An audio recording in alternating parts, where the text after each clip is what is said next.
खबरें दिखाएंगे आपको देश दुनिया की राजनीति की, खेल की, क्राइम और अपराध की सभी छोटी बड़ी खबरें।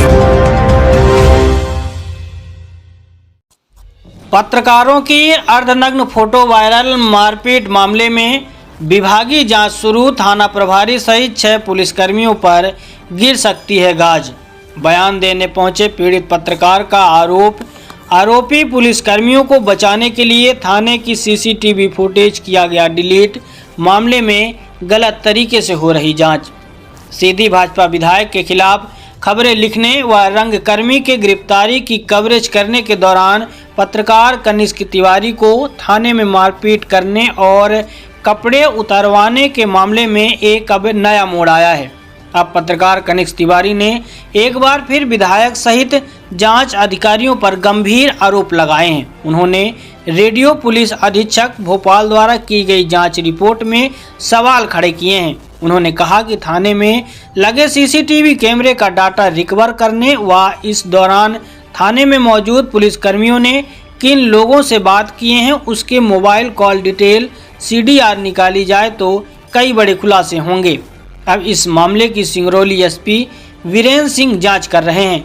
हालांकि उन्होंने इस पूरे मामले में मीडिया में कुछ भी बोलने से मना करते हुए कहा कि अभी विभागीय जांच चल रही है, जांच पूरी होने के बाद ही उसके बारे में बताया जाएगा।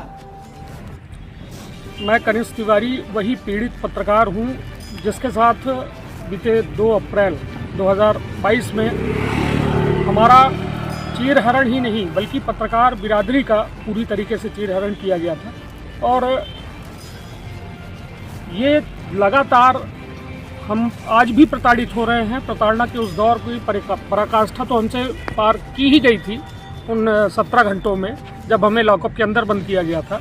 मानसिक, शारीरिक हर तरीके से प्रताड़ित किया गया था। हमारी तस्वीरें वायरल करके हमें सामाजिक भी प्रताड़ित किया गया।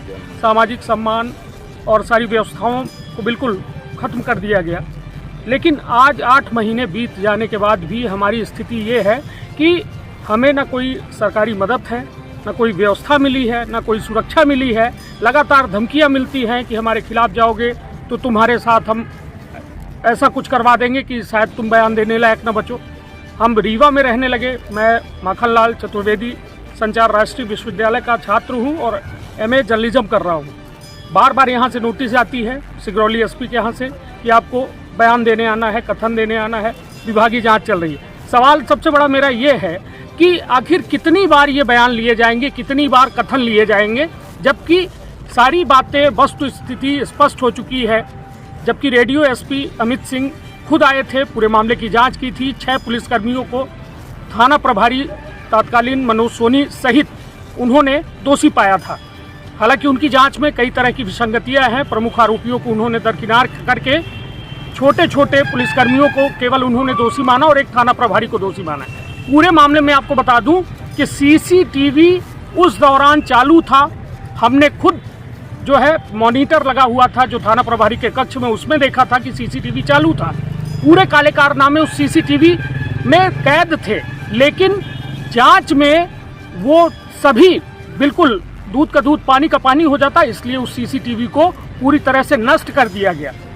सीधी जिले के पत्रकार कनिष्क तिवारी आज सिंगरौली SP के यहां अपना बयान देने के लिए पहुंचे थे। उन्होंने पूर्व में किए गए रेडियो पुलिस अधीक्षक की जांच पर सवाल खड़े करते हुए कहा कि उनके साथ मारपीट और गाली गलौज सहित उनकी अर्धनग्न कर फोटो खींचने वाले तत्कालीन अमलिया थाना प्रभारी अभिषेक सिंह परिहार सहित कई दोषी पुलिसकर्मियों का नाम आरोप पत्र में नहीं जोड़ा गया है। वहीं ऐसे पुलिस आरक्षकों को बलि का बकरा बनाया गया है जो वहां थे ही नहीं। यह जांच केवल औपचारिकता करते हुए फोटो वायरल की जांच की जा रही है। पुलिस प्रशासन भाजपा के सीधी विधायक केदार शुक्ला के दबाव में है और मामले को खत्म करने मुझे लगातार धमकी भी दे रहा है। पत्रकार रंगकर्मी और समाजसेवियों का मामला था। 2 अप्रैल की घटना है ये 2021 की।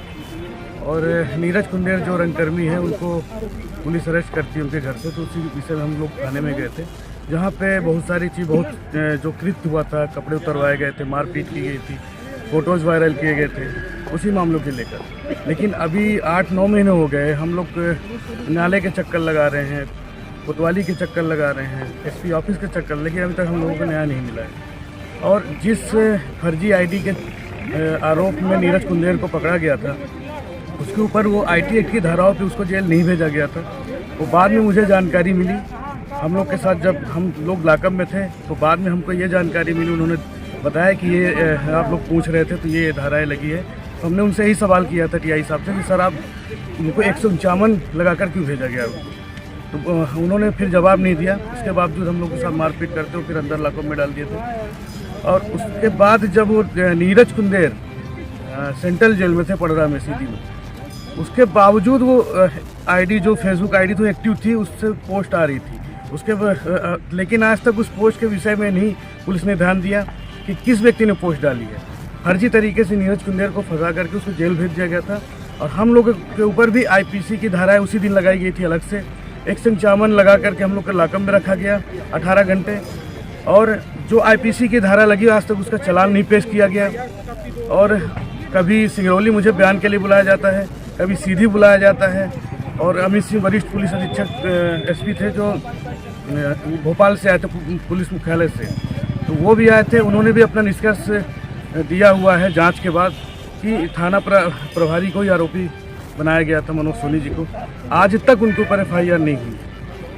अगर एफआईआर नहीं हुई तो क्या वो निर्दोष हैं? अगर दोषी हैं तो एफआईआर होना चाहिए। और मुख्यमंत्री जी ने भी आश्वासन दिया था, उन्होंने निलंबित किया था मुख्यमंत्री माननीय शिवराज सिंह जी ने कि जो भी है तो ऐसा बर्ताव होगा तो बिल्कुल नहीं बख्शे जाएंगे। तुरंत अभिषेक सिंह परिहार और मनोज सोनी जी को निलंबित।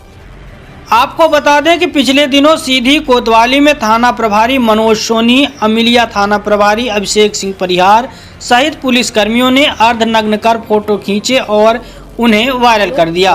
फोटो में पत्रकार कनिष्क तिवारी सहित 8 युवकों को अंडरवियर में खड़े कर फोटो खींचा गया था। घटना को लेकर जहां चारों ओर भाजपा की किरकिरी हुई थी, वहीं पत्रकारों में काफी आक्रोश देखा गया था। मामले को तुल पकड़ता देख मुख्यमंत्री के आदेश पर कार्रवाई की गई थी व जांच के आदेश भी दिए गए थे, जिसके बाद थाना प्रभारी मनोज सोनी, अमिलिया थाना प्रभारी अभिषेक सिंह परिहार और एक सब इंस्पेक्टर सहित कुल 7 पुलिसकर्मियों को खानापूर्ति करते हुए लाइन अटैच किया गया था।